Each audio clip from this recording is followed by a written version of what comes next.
Devanahalli airport ಬಳಿಯೇ 3 ಕೋಟಿ ರೂಪಾಯಿ ಡೀಲಿಂಗ್ ನಡೆದಿತ್ತು. ಕೊಂಚ ಯಾಮಾರಿದ್ರು ಅಸಲಿ ಡೈಮಂಡ್ ಅಂತ ಆ ವ್ಯಕ್ತಿ ಮೋಸ ಹೋಗ್ತಿದ್ರು. ಆದ್ರೆ ಆತನ ನಸೀಬು ಚೆನ್ನಾಗಿತ್ತು ಅನ್ಸುತ್ತೆ. ಕಿರಾತಕರು ಜೈಲು ಸೇರಿದ್ರೆ ಡೈಮಂಡ್ ಆಸೆ ಇಟ್ಕೊಂಡಿದ್ದ ವ್ಯಾಪಾರಿ ನಿಟ್ಟುಸಿರು ಬಿಟ್ಟಿದ್ದಾರೆ.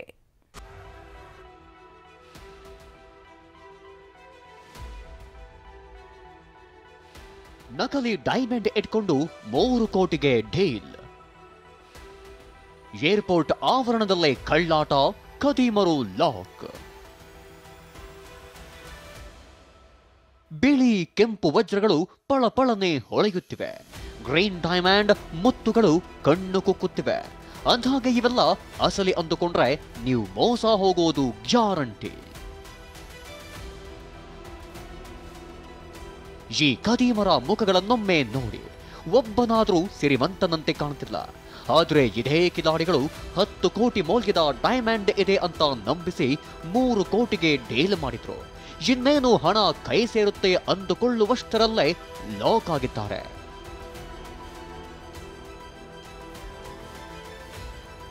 ಇವರ ಹೆಸರು ರವಿ, ನವೀನ್, ಅಹಮದ್ ಹಾಗೂ ಅಬ್ದುಲ್.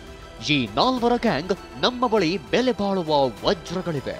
ಬರೋಬ್ಬರಿ 10 ಕೋಟಿ ಮೌಲ್ಯದ್ದು. ಅರ್ಜೆಂಟ್ ಆಗಿ ಹಣ ಬೇಕು, 3 ಕೋಟಿಗೆ ಕೊಡ್ತೀವಿ ಅಂತ ನಂಬಿಸಿದ್ರು.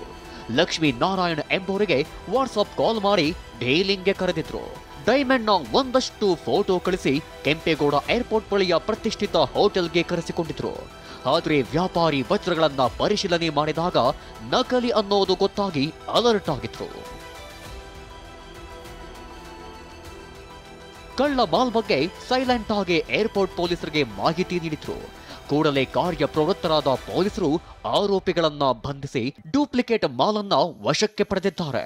ಒಂದು 4 ಜನ, ರವಿ ಅಂತ ಹೇಳ್ಬಿಟ್ಟು, ನವೀನ್ ಕುಮಾರ್, ಗೋರ್ ಅಹಮದ್ ಮತ್ತೆ ಅಬ್ದುಲ್ ದಸ್ತಗಿರಿ, ಇವ್ರು 4 ಜನ ಏರ್ಪೋರ್ಟ್ ಸ್ಟೇಷನ್ ಲಿಮಿಟ್ಸ್ ಅಲ್ಲಿರೋ ಒಂದು ಹೋಟೆಲ್ಗೆ ಬಂದ್ಬಿಟ್ಟು ಅಲ್ಲಿ ಲಾಬಿನಲ್ಲಿ ಕೂತ್ಕೊಂಡು ತಕ್ಷಣ ನಮ್ದು ಪೊಲೀಸ್ ಅವರು ಹೋಗ್ಬಿಟ್ಟು ಆ 4 ಜನನು ಸೆಕ್ಯೂರ್ ಮಾಡಿಬಿಟ್ಟು ಮತ್ತೆ ಅವ್ರ ಜೊತೆ ವಶದಲ್ಲಿ ಇದ್ದಿದ್ದು ಏನೇನು ಆರ್ಟಿಫ್ಯಾಕ್ಟ್ಸ್ ಇತ್ತು, ಬೇರೆ ಬೇರೆ ರೀತಿ ಡೈಮಂಡ್ ಅಂತ ಅವ್ರು ಏನ್ ಹೇಳ್ತಾ ಇದ್ರು, ಅದನ್ನೆಲ್ಲ ಜಪ್ತಿ ಮಾಡಿಬಿಟ್ಟು ಚೆಕ್ ಮಾಡಿದಾಗ ಅದೆಲ್ಲ ನಕಲಿ ವಸ್ತುಗಳಾಗಿರುತ್ತೆ. ಎಷ್ಟೊಂದು ಬರೀ ಗ್ಲಾಸ್ ಪೀಸಸ್ ಇರೋದು ನಮಗೆ ಕಂಡು ಬರುತ್ತೆ. ಆ ಬೇಸಿಸ್ ಮೇಲೆ ನಾವು FIR ಮಾಡಿಬಿಟ್ಟು ಈ 4 ಜನ ಆರೋಪಿಗಳನ್ನ ನಮ್ದು ವಶಕ್ಕೆ ಪಡ್ಕೊಂಡಿದ್ವಿ. ಮತ್ತೆ ಇನ್ವೆಸ್ಟಿಗೇಷನ್ ಈಗ ಮುಂದುವರೆದಿದೆ. ಅದೇನೇ ಇರಲಿ, ರಾತ್ರೋರಾತ್ರಿ ಕೋಟ್ಯಾಧೀಶರಾಗುವ ಕನಸು ಕಂಡಿದ್ದ ಖತರ್ನಾಕ್ಗಳು ಈಗ ಜೈಲಲ್ಲಿ ಮುದ್ದೆ ಮುರಿತಿದ್ದಾರೆ. ನವೀನ್, TV9, ದೇವನಹಳ್ಳಿ.